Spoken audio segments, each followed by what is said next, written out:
The shift is happening right now. Israeli high tech is rebuilding and restarting itself. Climate tech is no longer our future, but it is our reality. Welcome, everybody, to the opening event of the first ever Israeli pavilion in COP. Yeah. My name is Uriel Klar, and I lead Planet Tech. And together with the Israel Innovation Authority, we're honored to present to you the 10 Israeli startups that are part of the Israeli Climate Tech delegation to COP27. This is an exciting day for everybody that dreamt about this pavilion. This is actually an exciting day personally for me. Exactly 2 years ago, on November 8th, 2020, I started building Planet Tech with one core mission, which is shifting Israeli tech towards climate. This journey began by our two partners, the Israel Innovation Institute and Consensus Business Group, which are joined now by the Ministry of Environmental Protection and the Ministry of Foreign Affairs as our governmental partners. 2 years ago, this very day would be considered impossible. But we must aim for the impossible. Over 3,000 years ago, the Jewish people have made their way from Egypt to Israel by making the impossible, parting the Red Sea, and ensuring a safe future for their people. 2 days ago, we took a bus on the opposite way from Israel to Egypt, a group of Israeli innovators with a mission as complicated as parting the Red Sea, which is solving climate change. Climate tech innovators are our leaders for the future. These 10 companies are a great representation of this leadership. They can make the impossible. They can ensure us a safe future. They can lead others to take action, and they can inspire the next generation of entrepreneurs. Right now, as we meet here in COP, the next generation of climate tech innovators are working on the next big thing in the field. Instead of going for quick wins and building an app or making us watch a meaningless ad on our phones, they're solving the most complex problems that we have. They take the long way, which serves them both for having a meaningful life when they wake up in the morning, but also looking at the biggest business opportunities that exist today in the world. The current crisis in Israeli high tech is probably our best opportunity to make this transition. We're usually very proud of our startup nation and the great success stories that we're generating. But let's aim to have meaningful stories. Let's aim to have a real impact on the world. So whenever we're proud of our startup nation, we're not just proud of our startups and their exits. We're proud of what they do and the purpose that they serve.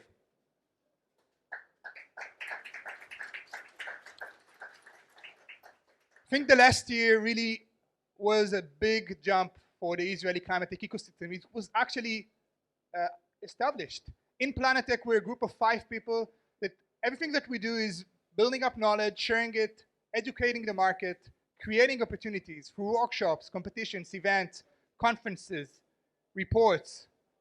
Just 2 months ago, we've held the first climate tech conference in Israel, including 2,000 people, over 100 startups that you can see over here. 10 of them were selected to be here and present in this historical event.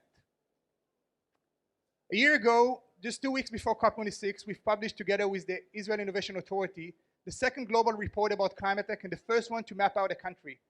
This supported the Israeli government to take some decisions in COP26. It also supported the approval of the Israeli Climate Tech National Program of 3 billion shekels, with targets based on our report. And just recently, we completed educating and mentoring 6 European countries on how to write their country-based report using our methodology. 2 months ago, we've published an update for this report, and I'd like to share with you just a few data points from it, so you understand what are we speaking about. There's nearly 700 Israeli climate tech startups in Israel. This is a huge jump from last year. We're seeing one out of 7 newly established startups in 2021, which were founded in climate tech. That's in Israel. That's higher than the 1 out of 10 of 2020. It shows us the shift of entrepreneurs going for climate instead of other things. Moreover, there's a record investment in 2021 of $2.5 billion. And if we zoom in on this, we see the huge jump from 2018 to 2021. This is not only impressive with 340% growth in investments, but this is 2.6 times faster than investments globally in climate tech. Just have a look at the first half of 2022. $1.5 billion were invested in Israeli climate tech. This is 15% of total money invested in Israeli high tech. Why is this important? Because previous year, the record year of investment was 10%. So we have 50% jump also in money. So both investments and founders are now looking at climate as their main business. This group of 10 startups is really incredible. It's ranging from energy to bees, alternative proteins to weather. Everybody are aiming there to tackle climate change. They aim for the impossible and they actually achieve it. The shift is happening right now. Everybody have a chance to join this and come on board and be part of this transition. More importantly, everybody have a chance to have a very good explanations for their kids in 10 years. What have they done to address climate change? I'm very happy to invite our first speaker for today, Ministry of Innovation, Science and Technology, Orit Farkas-Cohen.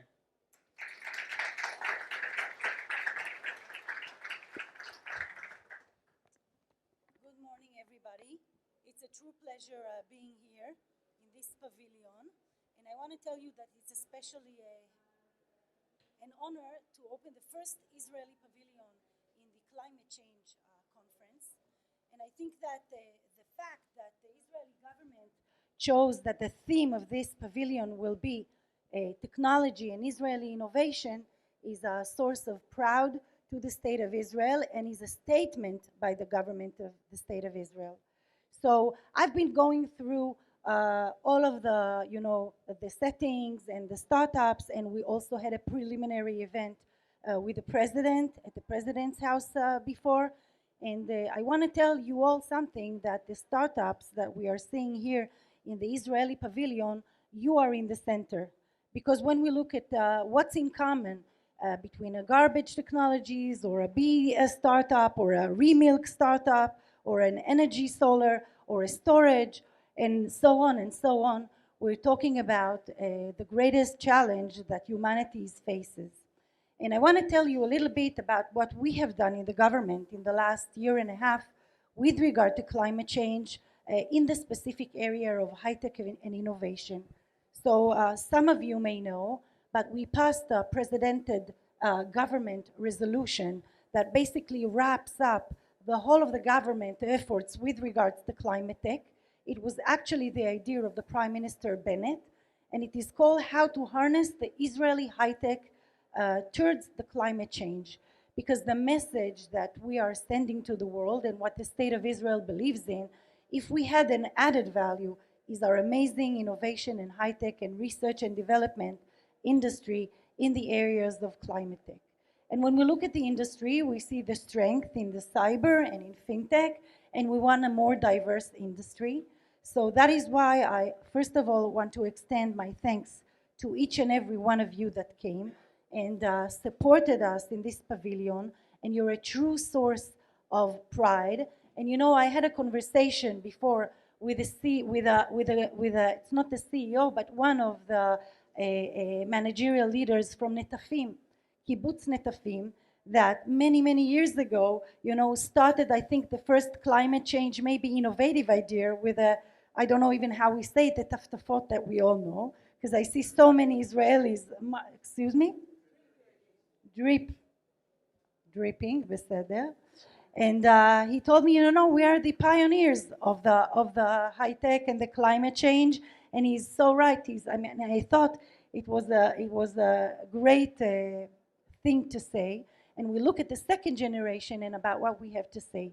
So this cabinet resolution that we passed has a very specific targets, talking about doubling the amount of startups in climate, talking about doubling the amount of VCs that would come and operate in Israel with a special expertise in climate. We're talking about so many other things. We have done also, we defined a national technological areas in Israel by the National Research Council, and of course that climate was one of them, blue tech, energy tech, and AI, and we have done so many things. We published in the ministry also all kind of, funds that are now specific, concentrated in climate and pushing this area forward. So when we're talking about this event, I think it is only a kickoff to what is happening in the last 2 years. And I know and hope that the next government will take this legacy and push it forward. And I want to thank each and every one of you, because I think that you are the story today. I also met a guy with a solar startup who is located in Jerusalem, and he's from Jerusalem. So I think that is also a great privilege. I think that alongside the climate change, we will have to think in the Israeli government in the future how to do more and more to present more groups in the Israeli populations to be part of this change and part of this industry, because when we're seeing the huge success, we have to share it with other segments and more Israelis, and we are working on that as well. So I just want to make the opportunity and thank each and every one of you, to all my partners in the government, to each and every one of you in the ministry, and I'll go by the order not to forget anyone, in the Ministry of Innovation and Science, of course in the Ministry of Protection of Environment. Ilan, you're a great partner, and I want to remind you from the Ministry of Foreign Affairs, and I want to remind you that there is a project that you took upon yourself to promote innovation diplomacy around the world. And when I read and I heard that your ministry pushed forward an initiative to supply to Fiji agriculture, technology. So these are things that we should do, and you should push it forward. And I hope you stay and do it. And of course, draw with everything that you're doing and all the missions and your commitment to the industry and to its diversity.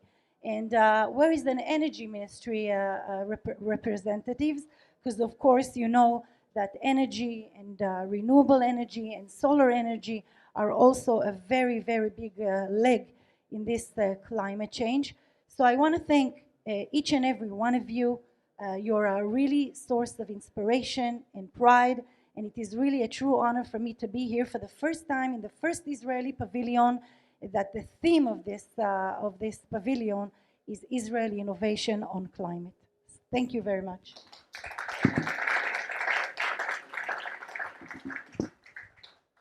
Thank you very much. I'm very happy to invite our second speaker, which is Director General of the Ministry of Environmental Protection, Galit Cohen. You're welcome. Thank you very much, and thank you, Minister Orit Farkas-Cohen, the Minister of Technology, Innovation, and Science. I think it's not the right way to say it. And thank you very much, Mr. Dorbin, the CEO of the Israeli Innovation Authority, Yael Ravia Tzadok, Ambassador Ravia Tzadok from the Ministry of Foreign Affairs, the Director General Ushpiz from the Ministry of Foreign Affairs. Everybody, thank you very much. And of course, Uriel, thank you. I'm so happy to be here, and I'm so happy that the first event in our pavilion is the Planet Tech, and to present all the Israeli diverse startups and companies that bring the solutions to the world. And in the climate change is the most greatest threat of the world for the humankind. And I said for few people that since Sunday I'm here, and felt such disappointed from what's happening here in the negotiation area. And I think that we all rely on you to bring the solutions, because the other way to understand that there is any understanding in all the countries that we have to shift our behavior and our economy models to another one. I cannot see anyone would like to jump in. If even everybody understand that it's so important to switch it and to reduce the carbon emissions and so on, and we're doing so much for that, but probably it won't be enough, and the technology solutions must step in and bring us the way to stay here for our kids, for children and other generations. I just would like to mention that as a government and as the Ministry of Environmental Protection, there are 3 areas that we try to promote and to give to create this platform together with all the other ministries. What we do to bring to the table, to this table, to make this innovative technology so important to the world. First one is the regulation. And we try, and we just passed the climate law, just one reading in the parliament, in our Knesset, and it's not enough. We have to, I hope that we will continue with the new government, with new parliament, to pass it on, and we will have climate law, because for the industry, what you really need, I know it's certainty, and to understand that Israel is committed to reduce greenhouse gas emissions and to be much more effective and efficient using energy and all resources, all natural resources. And I think that this way you can be sure that this is our path and we are looking forward, and you will know that Israel is in. So in regulation, we have a few sides of regulation. This is the most important way. The other one is the tools for the market, those economical tools that we create for the market. First one, of course, just for 2 weeks ago, something like that, we published a grant for 100 million shekel for reduction of the greenhouse gas emissions, together with the Ministry of Economy, and the Ministry of Energy, and Ministry of Finance. Where are they? Here. Jonathan, all together we published, and we hope that you will see it, and it's only one step, and I hope that you will see another steps for 350 million shekels and more. And this is one way of us to bring the market and subsidize those activities. And from the other hand, of course, we're all speaking here about carbon market, and the first of course, most effective tools is the carbon pricing. We publish it. I hope that in the new government and the new parliament, we will pass it on. And this will be the main signal to the market to optimize the use of energy in Israel. This is also for you the right signal how to bring it to the table. So those are tools from the economical side. And also we published just 2 weeks ago the information and standardization tool. This is the taxonomy, the new taxonomy, to define what is the green investment and what is the green economical activities that we would like to see and what is not. And this is also a signal to the market to know where do you have to and you want to invest in. So this is for all the investors to understand and to close the gap of the information side between corporates and investors. So all this information will be on the table and can help you all to invest in the right place. So I hope that you will find this event and all these 2 weeks of the Climate Summit effective, efficient, for learning to understand what is going on, updating with all the friends, and of course bringing some investors to Israel too. So this is for you, and let's have a fruitful event today. Thank you very much. Thank you very much, Galit, and I'm very happy to invite the CEO of the Israel Innovation Authority, our co-partners for this event and the delegation, Dor Bin, to speak with us. Thank you very much, Uriel. I was speaking too much in the last few days, so I lost my voice. I hope I can manage this presentation. Are you putting it on the screen? So anyhow, this is the first time we have a pavilion in the COP conferences, and this is a landmark. But I believe that this is only the beginning. Israel has a lot to contribute to the fight against climate change, both in mitigation as well as adaptation. And I'm sure that from one COP to the other, our contribution will grow and be more and more significant. A little bit about where we stand today. First of all, don't get depressed. Those are the numbers where humanity is going to be in 2050. So we are looking at 28% in the size of the population of the world. You can see the growth in life expectancy, so more people, more density. Almost double the cars on the planet, and in terms of GDP, doubling the GDP between 2020 and 2050. And the big question, how can you double the economy in a sustainable way? Because we all understand that our planet cannot support this anymore. And if we want to keep humankind living on this planet, we need to change something. And this something is definitely not consumer habits. And even though I'm coming from the government, it's probably also not government actions, because it will be very difficult to get to geopolitical understandings in this current environment.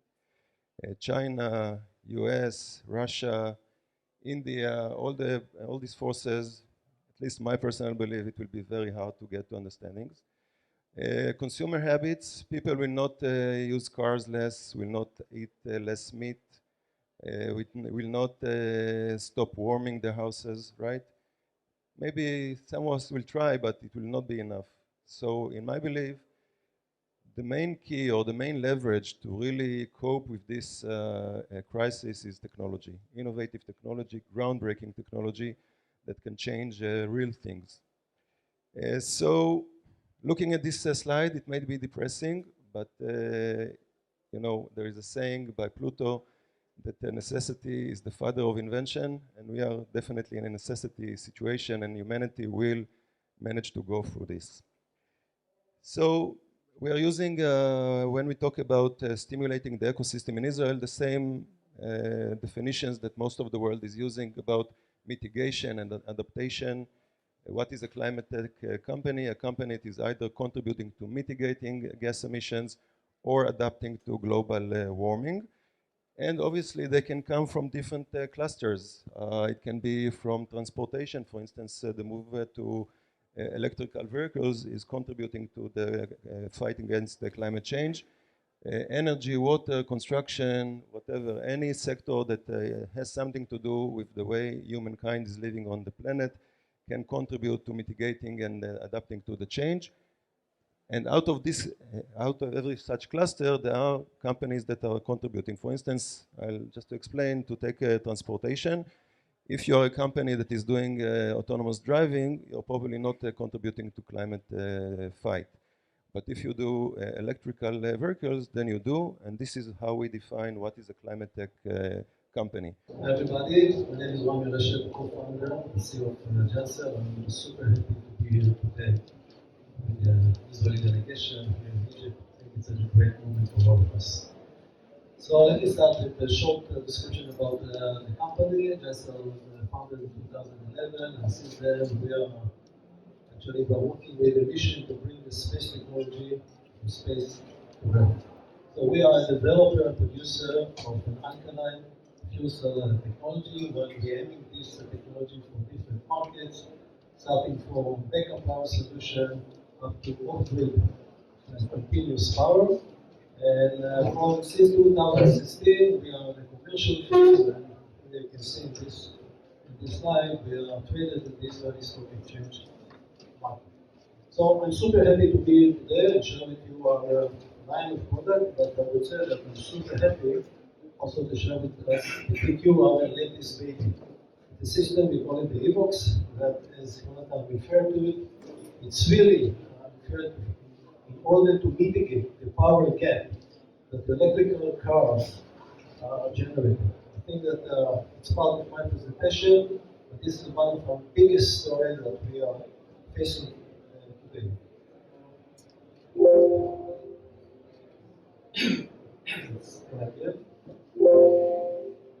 Yes. So, this technology that we brought to the market, we brought it with our fantastic partner, an Israeli company called EV Motors. I can see the chairman is here in the audience, I have. So, we have developed this system really in order to reduce the range anxiety that the electrical car driver suffer from. And the main reason for that, and I would say that it's the story of the chicken and the egg. We know that electrical cars right now are responsible for 25% from the CO2 emission around the world. So it makes sense that as much as we have more electrical cars, we'll reduce the emission.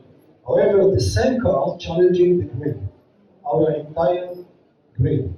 So challenging this grid, which means that if by 2030, or as I heard today, President Biden declared that the General Motors will, by 2035, all the cars will be electric, which means that the world will need to double the electrical capacity, production, transmission, distribution. So it's the chicken and the egg. Who's come first? So we have decided to step into this potential power gap by developing an off-grid EV charging station, allow the EV drivers to get fast charging based on hydrogen technology and ammonia technology, which means that we are not only allowed to reduce his range anxiety by allowing to charge his car day and night, it's not related to renewable, for example, but also it will be totally green. So the drivers who drive on electrical cars will be zero CO2, but we will reduce the amount of energy that these cars will consume from the fossil grid.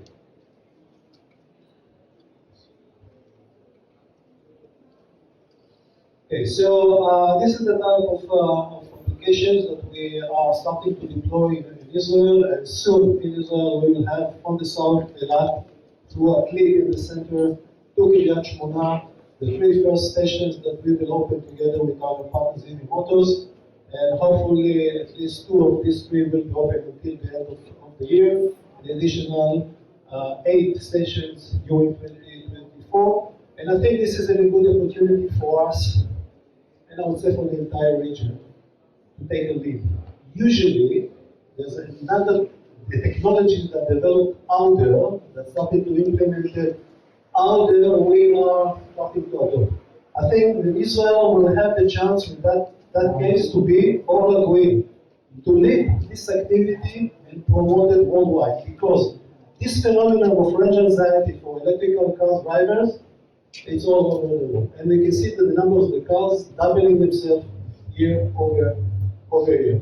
So we will allow hydrogen and ammonia electrical charging station anywhere, anytime, regardless the grid situation.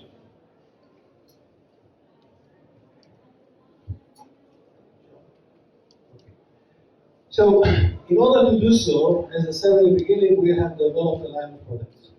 Based on this line of product, as I said, hydrogen is a super important vehicle if the world would like to meet the sustainability goals, and we heard H2Pro, where there's fantastic technology.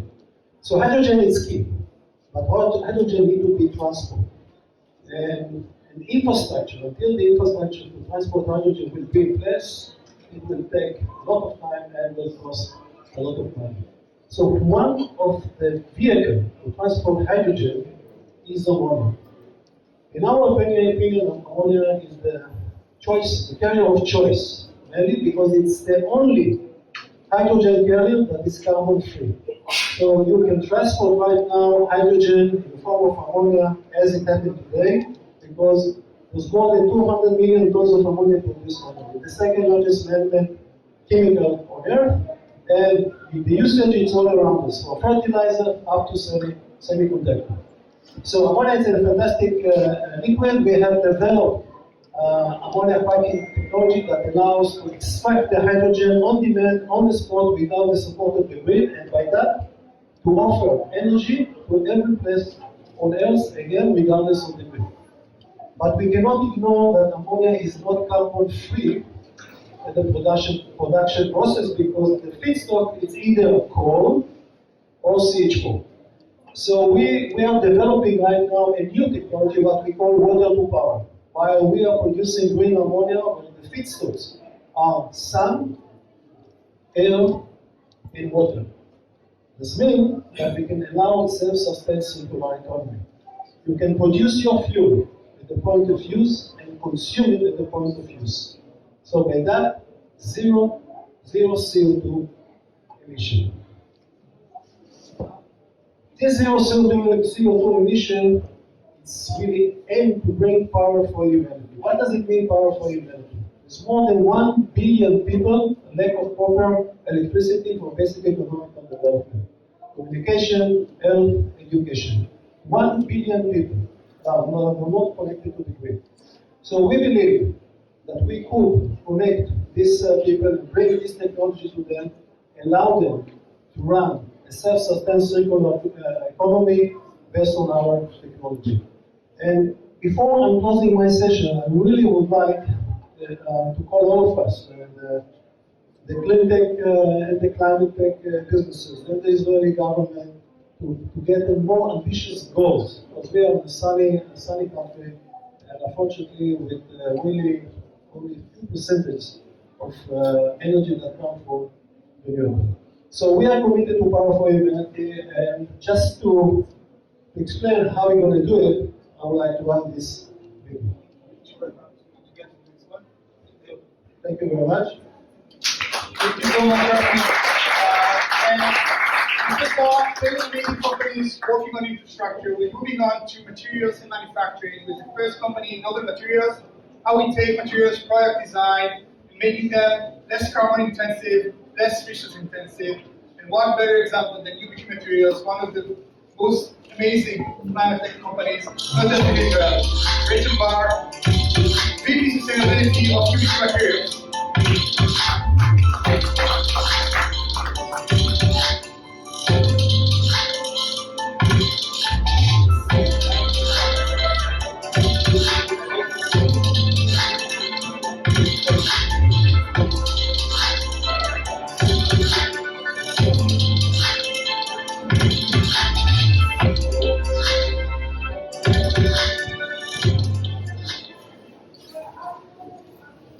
Good morning, everyone. I'm Rachel. I'm from UBQ Materials, and I'm a climate change economist. Today I'll be talking about how our material, UBQ,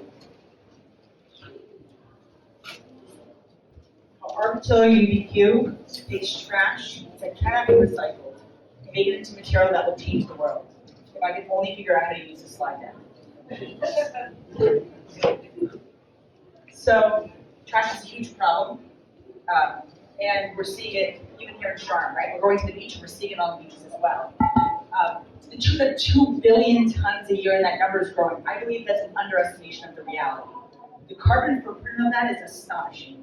1.6 billion tons of CO2 equivalent per year, and again, I believe that's an understatement of the reality. What does that mean for the developing world, like where we are now? It means 90% of this trash ends up either in landfills or incineration, and this is terrible for the world. It's not terribly better also in the developing world, to be honest, including in our country, Israel. And what does this all translate into? 20% of methane emissions from humans comes from the waste sector. In Israel, and we're not proud of this number, it's a whopping 77%. This has to change, and we're here to help. UBQ takes trash, that's the trash from all of y'all's households. The mixed plastic that can't be recycled, the dirty diapers, the chicken bones, all of it. We don't sort it, and we have a process. It's patented and all that stuff. So we make it into a new material that we call UBQ.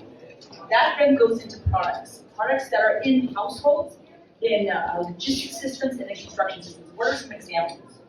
Currently, UBQ is being made with McDonald's trays. UBQ can be found in Mercedes vehicles. UBQ can be found in the logistics system of PepsiCo. This is only the beginning. So, UBQ is considered the most climate positive thermoplastic on the market, and it's important to differentiate that there are other solutions for waste. But that involves primarily waste energy, which is fine, but why should you be burning things that we can actually use into material? So this is where UBQ comes into play. This is us. This is a good number. Negative 11.7 tons of CO2 are avoided per ton of UBQ created. This is the things that we substitute for. At the best, it's PCR, conventional recycled material, which is about 0.4 tons of CO2 equivalent per ton of the material. Not bad. It's surely not UBQ. On the other hand, when you're talking about a virgin resin, you're talking about a polypropylene. The things your chairs are made with underneath that covering is plastic. That's about 2.7 tons of CO2 per ton of the plastic that's being used. So we put in UBQ, we replace it for this other plastic, and the result is a huge benefit for the environment.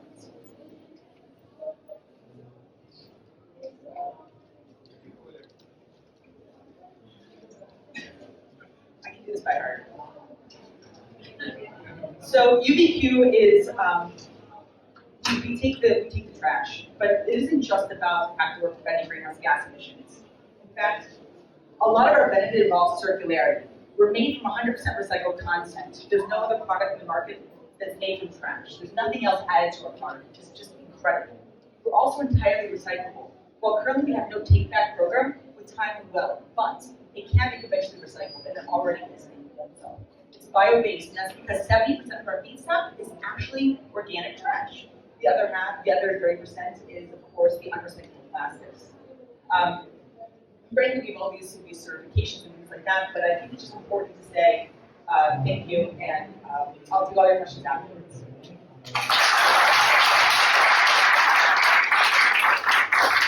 Thank you very much, Rachel. In our conference, for the first time in the world, we had an entire exhibition made by UBQ materials. Garbage inside the conference, and then to reflect that innovation can be implemented.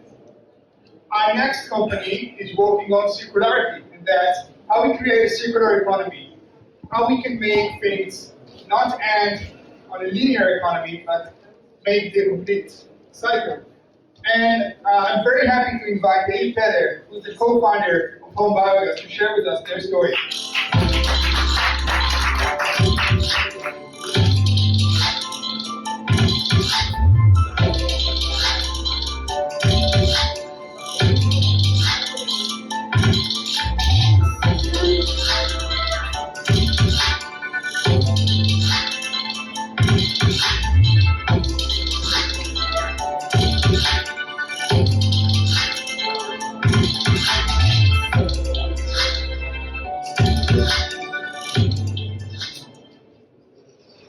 Hello. So my name is Yair Feller. I'm the co-founder of Home Biogas. I'm excited to be here with you today, and thank you for all the people that organized here, from the government, Planetech.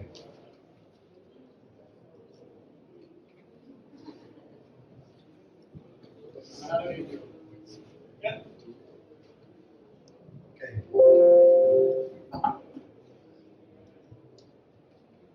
So, I want to introduce you to mine and Emma. These are my kids.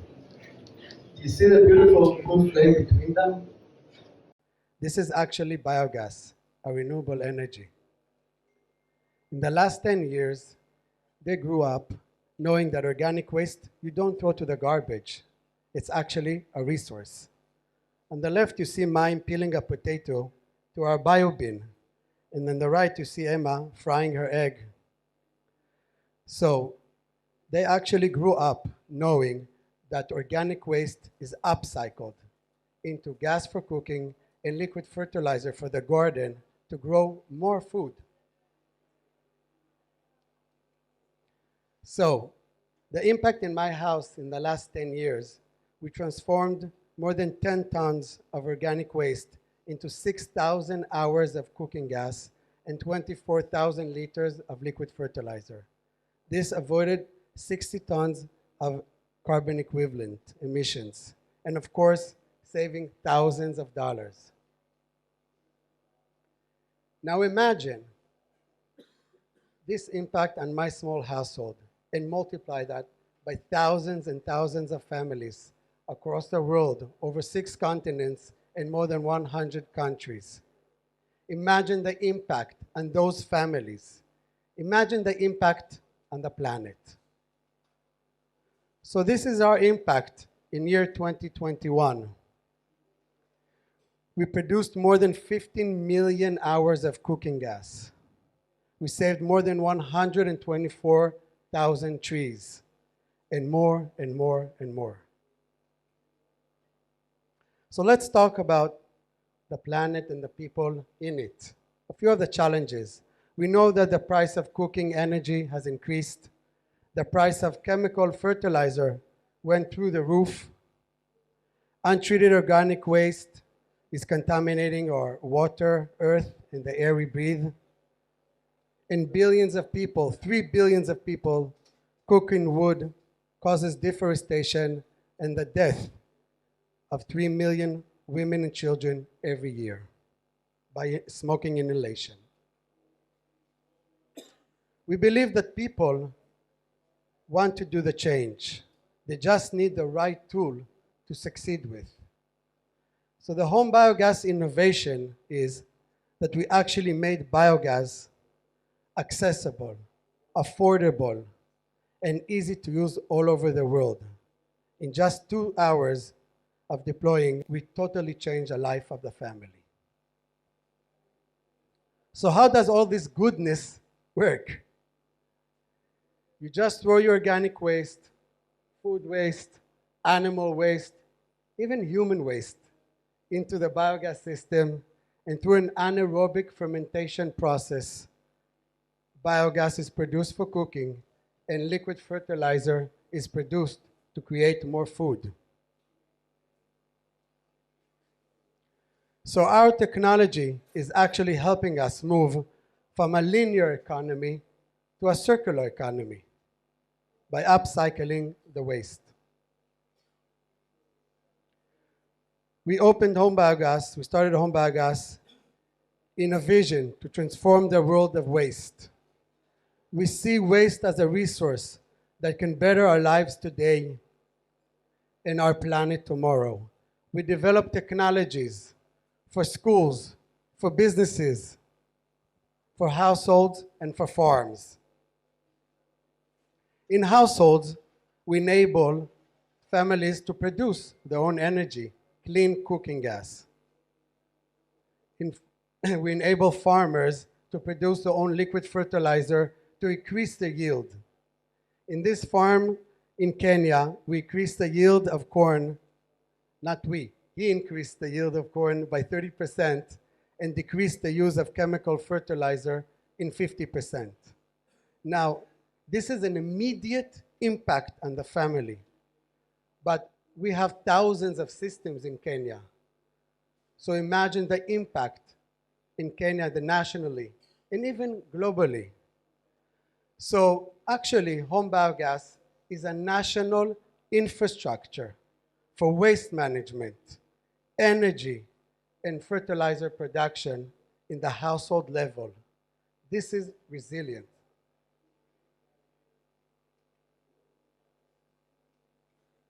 Okay, we're very happy to be part of educating the next generation. We have more than 400 systems today in schools, universities, and education centers across the world. Like homes and farms, we developed a system for hotels, restaurants, and other businesses. This way they can treat their waste on spot and generate energy and money, and save money. A research done by Vivid Economics for Gold Standard showed that actually 1 ton that is avoided in biogas is worth $465 value. How does that happen? By upscaling the livelihood of people, financial savings, and better health.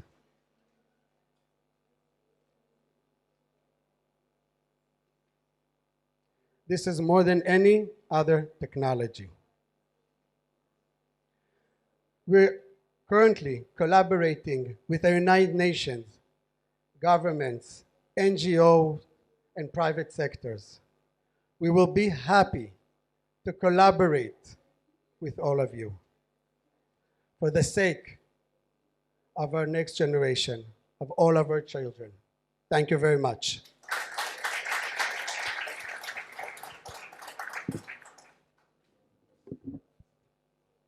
Thank you very much, Yair, for this inspiring presentation. We're still speaking now about materials and manufacturing, but from a different perspective. Now we're going to speak about transparent and agile supply chains. This is a topic that covers how we move things around. And efficiency in supply chains is probably one of the most interesting things that technology can tackle.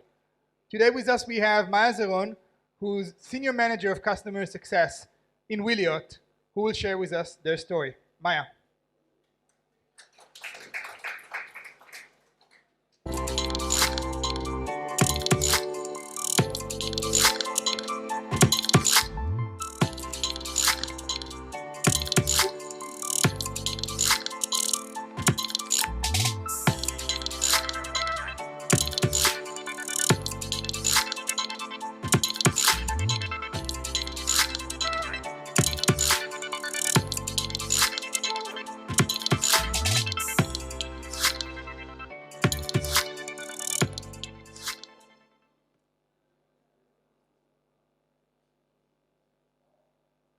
Hi, and thank you for this opportunity to speak with you today.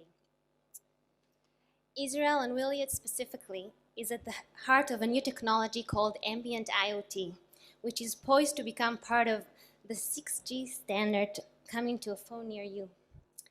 We are a semiconductor chip designer that sells a cloud software technology that can help to better measure and reduce carbon.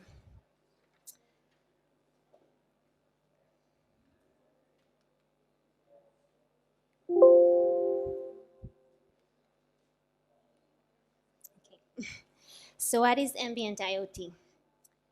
Ambient IoT is about going beyond connecting expensive things to the internet, like cars, appliances, and shipping containers. It's about connecting the individual products inside those things to the internet, like food, medicine, clothing, using postage stamp size computers like this. Let's see how CNBC's Clean Start explains what we do.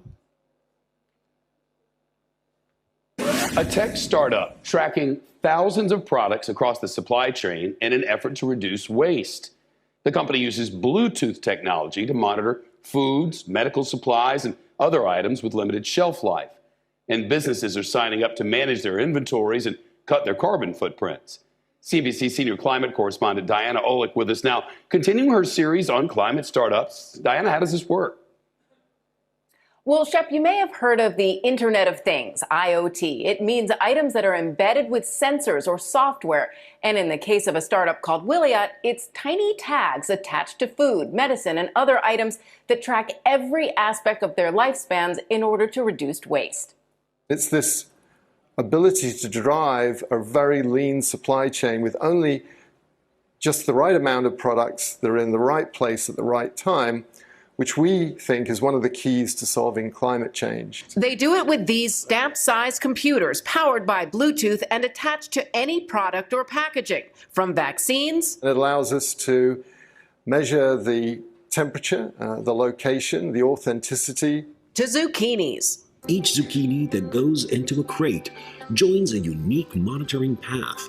Smart crates monitoring everything moving from farm to fork. Wiliot is working with label giant Avery Dennison, which is manufacturing millions of these tags and connecting them to the cloud so they can be tracked anywhere, anytime. By knowing where a product is, what's happening to it, where it's from, you can act faster. And so it's about taking data and turning it into actionable insights. Insights that ultimately work to decrease waste by monitoring delays and shelf life. Wiliot is seeing massive demand as the makers of just about everything strive to reduce their carbon footprints. Last quarter, we quadrupled our revenue, and I expect when we leave this year, then that growth will be on an even steeper trajectory. Statler says clients include some of the largest pharmaceutical, apparel, and grocery companies. Backers so far: Avery Dennison, Verizon Ventures, Amazon, PepsiCo, Samsung, and SoftBank. Total funding, $270 million. And not only can this technology reduce waste, but it also enables companies to quantify far more accurately their carbon footprints from the point of manufacturing to consumption. That'll be really helpful for corporations as new regulations on emissions are clearly coming. Shep? Diana, thanks very much. Walls of...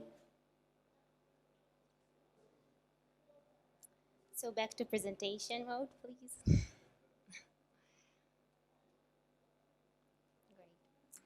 So let's think of climate change as a serious disease. If your doctor said you had an aggressive cancer, would you settle for an annual checkup? Obviously not, yet we're measuring our progress in carbon reduction with an annual report. If we are to make progress, we need to enable every department manager to see their carbon footprint on a daily basis. It's only then that we can empower everyone to think creatively about how to reduce their carbon footprint.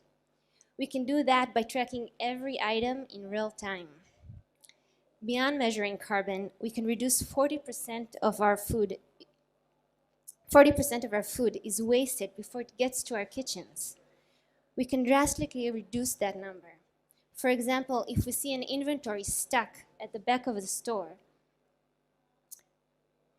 if we see it stuck at the back of the store, we can alert a staff member to fix that.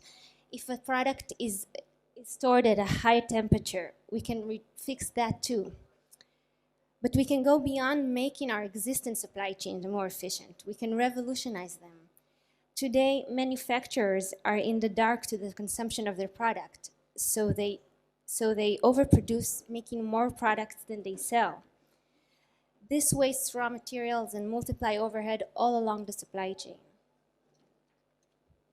The solution is a move to demand chain, where demand signals from the home and the store inform production. When manufacturers can see sales and usage in real time, there will be massive reduction in costs and in carbon. Ambient IoT enables this. Ambient IoT is here today. With it, we can move to a real-time view of carbon that empowers the whole organization. Existing supply chains can be more efficient, and we can slash our carbon footprint when production matches consumption. Thank you.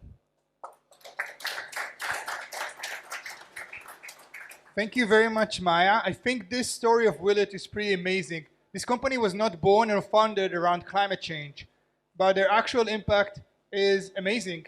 And that's only because there was a significant business opportunity behind this. So I think this can inspire us as Israeli high tech, that it's not only the hydrogen technologies that can impact climate change, but also some other fields as well. We're now switching to land use, and that's how we impact our land. And we have some exciting companies here. We'll start up by climate smart agriculture, and that's how we reduce our inputs, how we improve our soil health.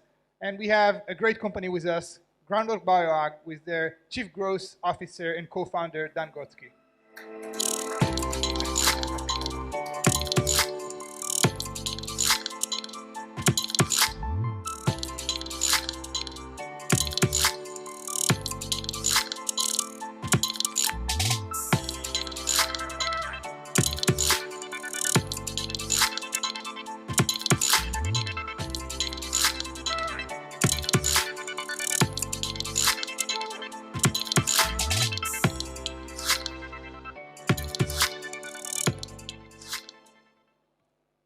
Hi everyone, I'm Dan Grotzky, co-founder and Chief Growth Officer at Groundwork BioAg. It's a pleasure to be here. Thanks Planet Tech for giving us the opportunity to present at COP27. It's a real pleasure. There we go. This is a field of soybeans in Brazil, conventionally plowed, and they decided to cover 36 hectares of their field with our product. Our product is Rutella mycorrhizal inoculants. I'll explain a bit more about that pretty soon. But as you can see, the farmer got greater plant health, higher yields, in this case 22% higher yield, saved on fertilizers. In fact, our customers are seeing this all over the world. By the end of this year, we'll have covered 1 million hectares with our product, Rutella mycorrhizal inoculants, that increase yields, save on fertilizers, and protect plants against climate-related stress. So farmers are seeing higher yields. They're seeing fertilizer savings. They're seeing these protection against stress, and that's really what's been interesting them until now, and that's what catches their interest. It doesn't catch the interest of COP27, and that's really what I'm here to talk about now, and that is the last thing here, and that's carbon sequestration. So our products are based on mycorrhiza. This is a symbiosis between plants and fungi, whereby the fungi help the plants to absorb nutrients in the soil. Okay, and you get all of these benefits, but you also get permanent carbon sequestration, and that's really huge. Let's take a look underground. This is what it looks like. These are plant roots, so these large segments over here, and this is the fungus. So these are the spores of the fungus. These are the hyphae. That's the way it works underground. The fungus penetrates the plant root and effectively extends it in an underground web. The fungus accesses nutrients that the plants cannot access and mobilizes them and brings them into the root of the plant. This is the way plants have been growing in nature for 400 million years. Okay, but in agriculture, first we kill everything and then we try to grow plants. So there's a need to restore, to bring life back into the soils. That's what we do. But what's really nice is that in doing so, we're not only benefiting the plants and benefiting the farmers, we're also benefiting the environment, because our products actually permanently sequester carbon. In fact, 20% of the carbon that is photosynthesized by the plants, by mycorrhizal plants, ends up in the mycorrhizae. And in fact, 60% of all of the plant-derived soil organic carbon is mycorrhizal carbon. It's attributed to the mycorrhizae.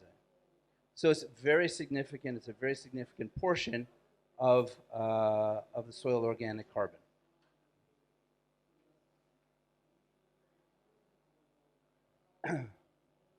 Groundwork Bioag, at a glance, we expect to cover by 2030, we're not talking about 2050, we're talking about 2030. By 2030, we expect to cover 100 million hectares of land. Okay? Right now, we're doing that in 15 different countries. So this is scalable. It can happen worldwide. And that translates to 200 megatons of carbon by 2030 sequestered. Okay? So far, we've raised $40 million from leading ag tech and climate tech VCs.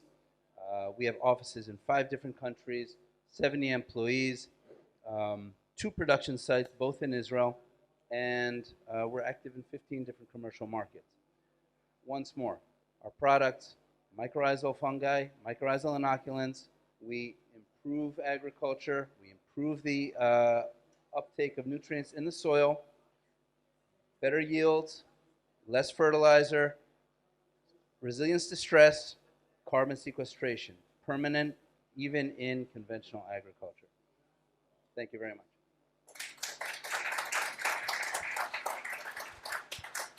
Thank you very much, Dan. We're switching now to our next topic. We have 2 companies in this area, alternative proteins, which is the fastest growing domain in Israeli climate tech by far. This area needs no introductions. We stop consuming livestock. We stop consuming proteins from the nature, and we create them and build them in alternative ways. We'll start with Lee Recht, VP of Sustainability from Aleph Farms. Lee.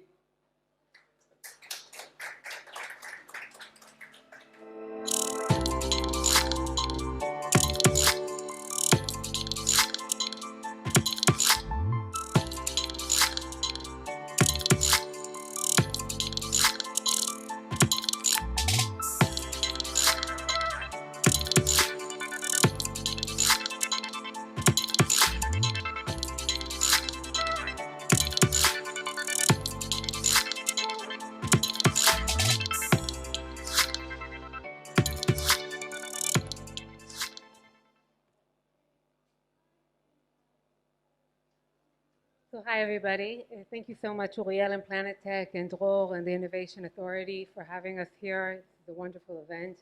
And I'm here to tell you a little bit about cultivated meat and how it can support climate action. So just giving a little bit, framing a little bit the context. Currently today we are utilizing way more resources than we have. And actually the food systems is responsible for about a third of all global greenhouse gases. And within the food systems, we have 15% of all global greenhouse gases are coming from the meat sector. And thinking about that, we know that the meat sector needs to be an issue and a sector where we want to tackle and support. So what is cultivated meat? Cultivated meat is within the alternative proteins, and actually what it is producing meat using the same building blocks as currently the conventional beef production. We're using the cell. So we take a cell sample from a living cow. In our case, we use cow. We use beef, but we take a sample from a living cow, healthy. We don't need to slaughter it. And basically, we start producing it in a very, and we mimic a very natural, process of tissue regeneration that occurs within the animal, but this time we're doing it outside of the animal. When we look at the cattle industry today, it takes anywhere between 2 to 3 years of the full value chain. Cultivated meat, specifically in Aleph Farm, takes only 4 weeks. This is really critical when we're thinking about food security and we're thinking about resiliency in our supply chains, because we do want to be more and more flexible to the market, especially in uncertain times of global pandemics, of conflict, and of course of just general climate events. So last year we came out with a life cycle analysis for the industry total, and what we saw is that actually cultivated meat, when fueled by renewable energies, has the potential to reduce global greenhouse gases, the carbon footprint of beef production by 92%. It can also reduce fresh water use by 78%, 93% reduction in pollution, and over 95% reduction in land use, what actually allows us to be correlated directly to biodiversity. So Aleph Farm was established in 2017. We were established together with our CEO, Didier Toubia, with the Strauss Group and the Food Tech Incubator, The Kitchen, and with the Technion, the Israeli Technology Institute, together with Professor Shulamit Levenberg. The idea here is actually, we're not here to replace the food industry, but we are thinking about how we need to incorporate, also giving alternative ways of producing food, but also thinking about tradition, thinking about religion, community, culture, emotion that comes with food. And that's why when we created Aleph Farms, we really did put a focus mostly on thinking about not only the nutritional aspects of the alternative meat, but also the culinary aspects and the sensory aspects as well. What makes us a bit unique and kind of within the alternative protein and cultivated meat sector is, first of all, we're focused on a full tissue. So we are actually developing cultivated meat steaks. Second thing is that we use cells from natural cells. There's no GMO in our cells. We don't do any kind of genetic manipulation. Third is that we have a very clear scalable platform and very clear path for our cost parity and regulation pathway. And last, we have committed to becoming a net zero carbon company. So actually this was inspired by COP25. And when we left COP25, we understood that actually we want to build our company as a net zero carbon company from inception. A new concept, by the way. And we have now committed, back in 2020, we committed to becoming net zero within our production by 2025 and throughout our value chain by 2030. And of course, we have a very high comprehensive sustainability approach, not only in environment, not only in carbon, but also thinking about the financial aspects of sustainability, how we are part of the sustainable diet, and of course, also the social aspects. Because when we think about it, when we want to transition our meat sector, it's not only about the environmental aspects, it's also about social justice and the just transition. And actually, last year at the UN Food Systems Summit, we launched a white paper that spoke about our vision of how we can transition the meat sector and incorporate cultivated meat and alternative proteins in general as something that will complement sustainable livestock agriculture. That with a much more inclusive solution, and I really am happy to share with you a link to this white paper, but saying that it is very important for us to say that we're not here to stop the meat sector, we're not here to replace livestock agriculture, we're here to support the transition. And last, I just wanted to announce, to share with you that there has been global endorsements on cultivated meat in the last year. The last report of the IPCC report mentioned cultivated meat as an actual potential technology that will help achieve our goals for 2030. Biden came out a couple of months ago with an executive order on biotechnology and biomanufacturing, and endorsed cultivated meat as a potential technology to support industries. And of course, Aleph Farm is one of the founding partners of an innovation sprint focused specifically on cellular agriculture by the Aim for Climate initiative. I'll be here outside until 2 p.m. and in general, I'll be here for the full 2 weeks, so I'm happy to talk to anybody interested. Thank you so much for your time. Thank you very much, Lee. We have 3 companies left, 3 amazing companies, 3 CEOs, and we're still in alternative proteins. I'm very happy to welcome Aviv, the CEO of Free Milk, to share with us the story. Aviv?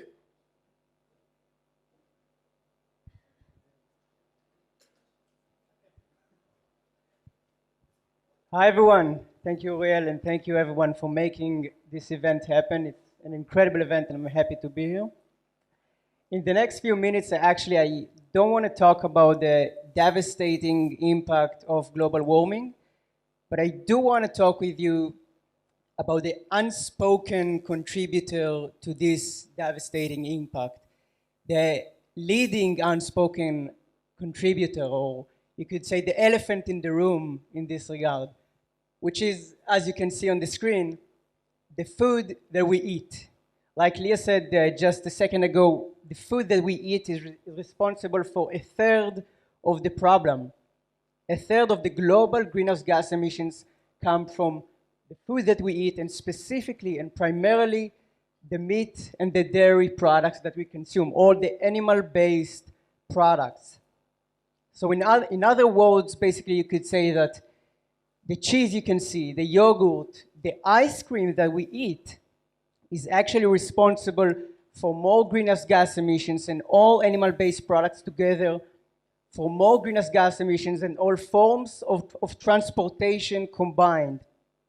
So when talking about climate change, attacking and tackling 1/3 of the problem is definitely the way to go about it.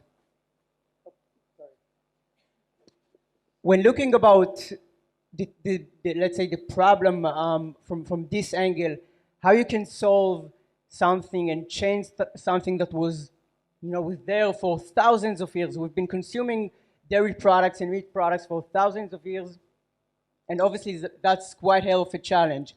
And the way to go about it, as we believe in Remilk, is actually not by trying to convince consumers, about climate change, about the fact that what I said, 1/3 of the problem comes from what we eat. But the better way to go about it is by utilizing one of the strongest driving force in the planet, which is our economy.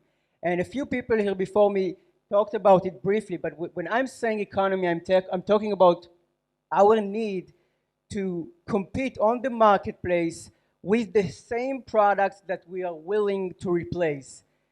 And in other words, we need to compete with cows on making milk, and we need to win. And we must win in this challenge. And the only way, as we believe in Remilk, to win this challenge is to have dairy products that taste just like an animal-based dairy product under the same cost, if not cheaper, than the animal-based product that we use today. And this is the way to go around it. And we've actually tackled this problem with this specific solution, and finding a way to make the dairy, the same milk that cow is making, without the cow. And in this way, we are able again to make this an indistinguishable dairy product. We are actually using yeast instead of cows. We are copying the instructions of the cow on how to make milk. It's actually a short sequence in its DNA that we are inserting into the yeast. And imagine like taking a recipe from the cow on how to make its milk, insert this recipe into yeast, allowing the yeast to grow and produce the same molecules that are the key molecules, the binding materials to make the dairy products that you can see here. And by fermenting the yeast, we end up with dairy products that will taste today just like a regular animal-based product. And again, talking about the bigger picture, we believe that's the way to go around it. We need to be better than what exists today. We cannot trust on consumers to make this shift because we are saving the planet. I'm sure that we all agree on this one. And in the last few years, Remilk have raised over $150 million to do just that, to scale up production of dairy products that are indistinguishable from the animal-based products that exist. And we are moving forward into commercial launch in the coming months across actually across the globe. So watch out very soon for our products in the retail coming in the next few months. Last thing I want to say in this regard, talking about revolutionizing something so ancient in a way. Milk, the first evidence for milk consumption go back as 7,000 years ago. Okay, we're trying to do something pretty unique, and what we believe is needed in order to scale it up is eventually, okay, and we believe Remilk is very close to achieving this ambitious goal of essentially eliminating the economic incentive from using animals in order to really transform the market through the power driven by economy. And with this, statement, I want to finish my short presentation, and thank you everyone, and join us for the revolution of the dairy industry. Thank you so much, Aviv, for your words. We're switching up to our last area, which is nature, and the next topic is biodiversity. And everybody speaks about bees, but there's one company that is actually changing the way that we can save bees. I'm very, very happy that we have today with us Sar Safa, who is the co-founder and CEO of BeeWise, who will share with us how they save the bees.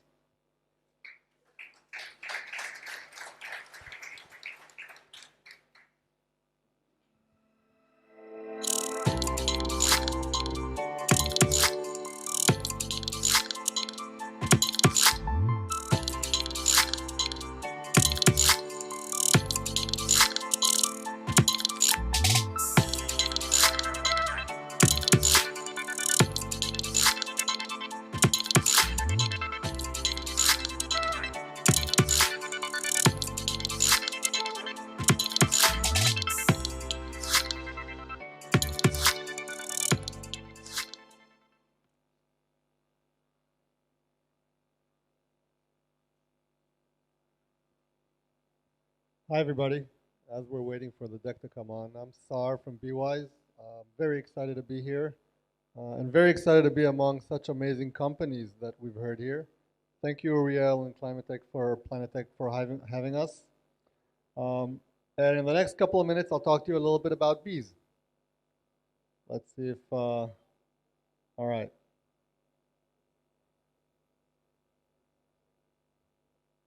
There's the process.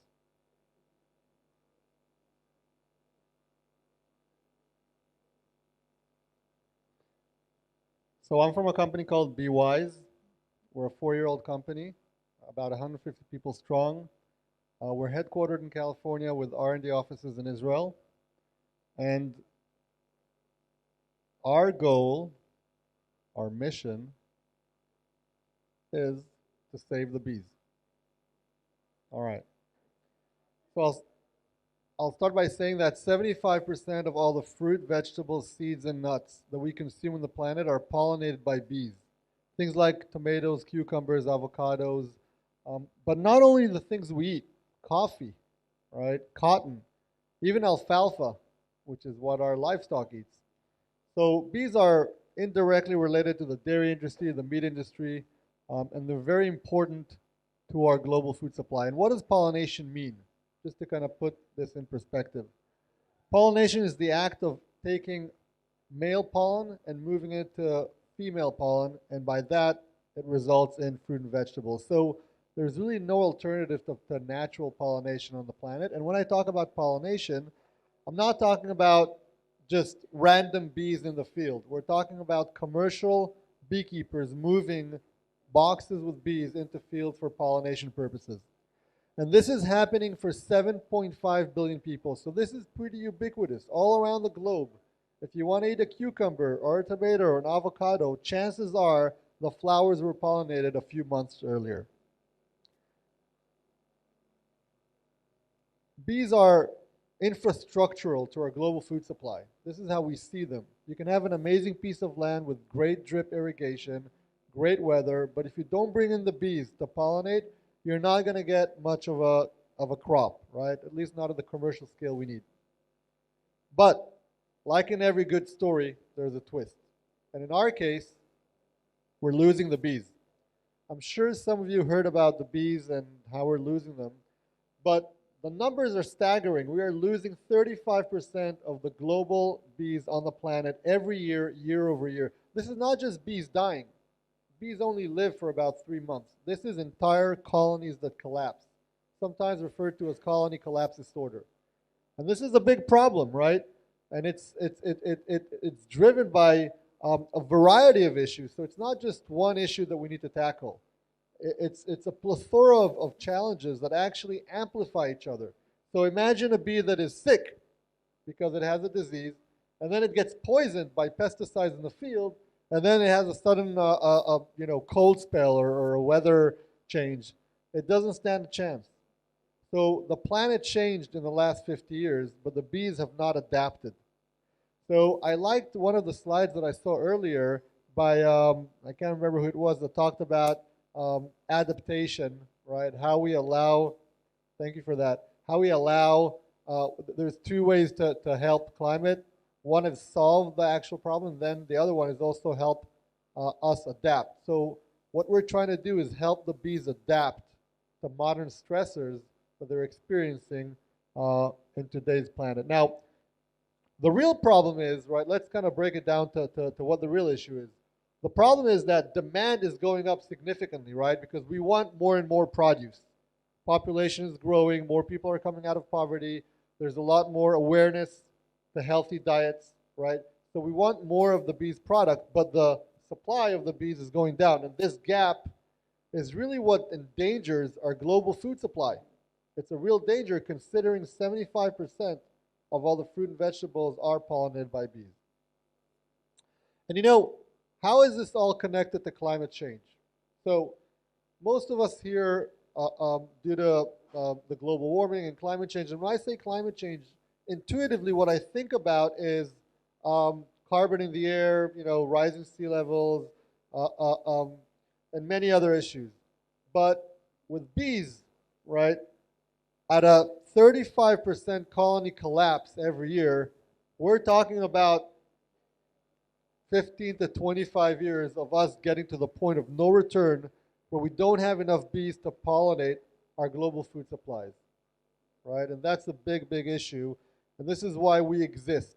We exist to try and prevent this from happening. Welcome the bee home. The bee home is a device that houses colonies of bees. We have multiple devices and multiple form factors, and it actually allows the bees to live inside this device just like a regular beehive. The bees come in and out to forage in the field, but inside this device, there's actually a robotic system, and we have a small device on our table over there. You can come and see it. It's not working, but it just gives you an idea. But the robot system actually monitors the bees 24/7, identifies what the bees need using artificial intelligence, and then using precision robotics, it actually addresses the bees' needs inside this device. It can feed the bees, it can provide them water, it controls temperature, it can prevent pesticides from coming in, and many more other features. So it allows the bees not only to survive, but actually to thrive despite the modern stresses that they're experiencing. So, I'm a technologist. This is the field that I love, and I'm very passionate about technology. I believe that technology can save almost any challenge that we have on the planet. But I'm not here to talk about the technology, but actually about the results, right? So the industry benchmark we're looking at is 35% colony collapse around the globe every year.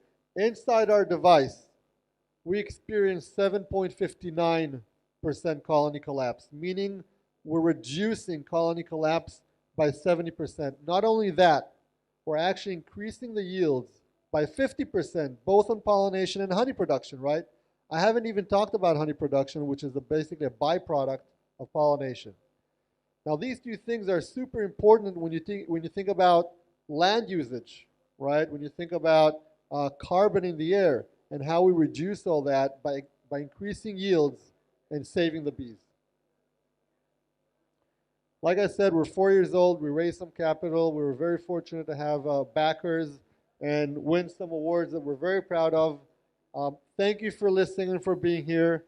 We're here to save the bees, secure the global food supply, and always never forget, do well by doing good. Thank you. Thank you very much, Sar. Speaking about adaptation, we're going on now for the last company presenting today. Super exciting in the extreme weather events domain. We used to speak about carbon, but climate is much more than this. Right now, all over the world, and in the next years, we're going to experience climate change. And Tomorrow.io provides some solutions to this. So Shimon Kabetz, co-founder and CEO of Tomorrow.io, happy to invite you to stage.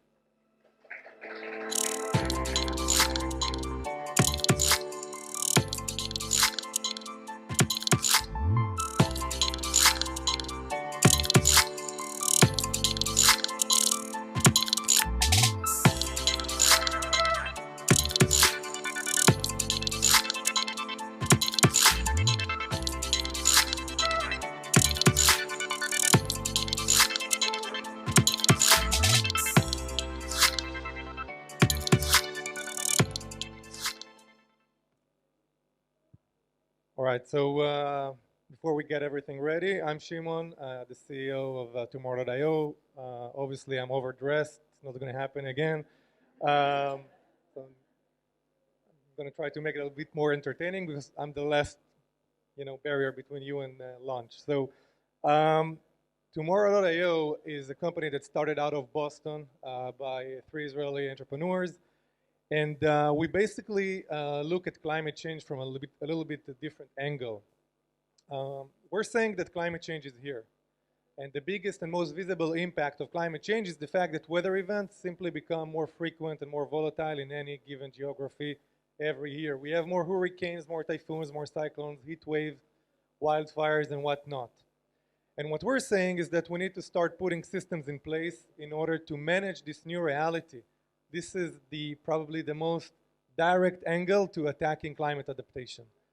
Even if we're very successful in decarbonization programs, which I really hope we will be, we're only going to see the impact of it by 2050, 2030 in the best case. But this afternoon, we already have weather-related challenges to manage and deal with. So our mission as a company is to help both countries and businesses better manage their weather-related challenges. We work across a lot of industries. We started the company in 2016, raised over $250 million, about 200 employees, many PhDs. And we look at industries like supply chain and logistics, airlines and aviation in general, energy companies from renewables to utilities. We work with tech companies, on-demand companies. Believe it or not, the people that get the food delivery to you are highly impacted by weather, all the way to car companies and governmental agencies, NOAA, NASA, the US Air Force, and others. So now that you know who we work with, what is it exactly that we do? Eventually, our software is providing weather intelligence for every job in every vertical. Weather intelligence is basically the ability to help you make decisions at scale. It's telling you what to do. For a rail company, stop the train operations because you're going to have a derailment risk. For a farmer, we're telling you when to spray or not to spray, or when to irrigate. For any tech company, we can offer the ability to better predict the demand for services, all the way to energy, where we tell a renewable company what will be the generation tomorrow. So how do you do that? How that software is actually providing this valuable and very accurate insight around the world? We have a very complex architecture that starts from collection of a lot of observations. This is how you start to generate a weather forecast. You need to understand what's happening in real time. So we collect a lot of data. I'll talk more about that. We then run physical models on HPC in the cloud. We do some machine learning on the post-processing, and everything is helping us create a specialized forecast around air quality, flood, precipitation, and whatnot. And this is what's feeding our software, as you can see here, that provides the recommendations for action. So that's a whole different level of science beyond the software that is doing that. Now we're embarking on one of the most important projects, not only for tomorrow, I dare to say for the world. Weather forecast is very, very inaccurate if we don't know what's happening in real time. And the most important sensor to understand what's happening in real time is radar. We have a significant inequality when it comes to weather radar coverage in the world. Basically, over 5 billion people do not have radar coverage. And they do not have, as a result, farmers insurance, because you cannot use parametric insurance, reliable flood alert, reliable general weather forecast. The livelihood of many people is at risk because of that. And beyond that, the oceans and the seas are not covered. And guess what? Every cyclone, hurricane, typhoon, it's all coming from the ocean. So we basically have a camera or infrared taking pictures of the hurricanes instead of doing an MRI and actually contributing it to the model so we can better know if it's going to be category 1, 2, or 3. So it's a huge problem. And just to give you an understanding of what is it that we're doing to solve it. Starting in a few weeks, we're starting the launch of a constellation of about 30 satellites that we built from scratch. They are equipped with sensors that we built, active radar and microwave sounders. But the idea is that by the end of 24, we're going to create a global coverage of near real time for every point on Earth. That's going to drive a revolution in weather forecasting, in climate science, in the ability to provide flood alerts, parametric insurance for every citizen in the world, and on and on and on. And it's going, remember the architecture I showed you, to our models and to our software. So the recommendations that we give to someone in Kenya around fertilize or harvest today because tomorrow a locust is going to hit your field is going to be much more reliable and accurate. So here today, we're in COP27 and we're announcing a few initiatives in Africa. We're very focused in trying to help the continent around livelihood and agriculture. And it's about the ability to provide reliable alerts, to monitor assets, to provide insights to people that need it in the right time and in the right place. And again, by innovating on space and weather modeling and climate modeling all the way to software, these are 3 different companies in one, we can really create a significant impact. Obviously, we're a for-profit business. That's why a few years ago, we have a guest here who just entered, we started tomorrownow.org, which is a nonprofit that we were the first investor of that nonprofit, but today our biggest partners over there are the Bill and Melinda Gates Foundation. And the idea of tomorrownow.org is to take our technology and other technologies and bring it to areas where we want to help and create big impact. And the first focus is in Africa. I can proudly say that we're already creating valuable insights on a daily basis to over 5 million farmers in Kenya. And one of the things we're going to do, unrelated to tomorrownow.org, is that over 100 countries in the world do not have a reliable meteorology agency. If you look at what we do as a company, this is actually a meteorology agency in the highest level. So we are starting to become the meteorology agency for many countries. And soon we're going to announce the first few countries that are going to enjoy that technology from us. So thank you so much for listening, and good to see you.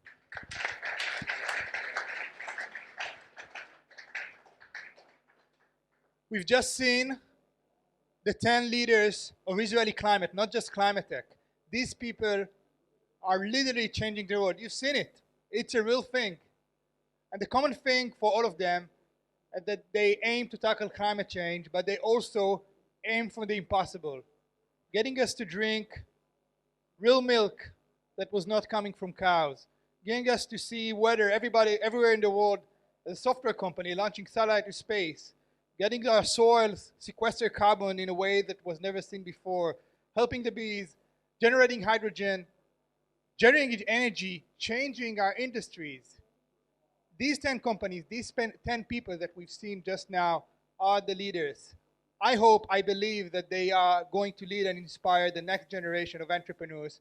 And in the years to come, we'll see dozens of innovators and leaders such as these people. Thank you very much. Enjoy the rest of the day. The companies are here until 2 p.m. Thank you.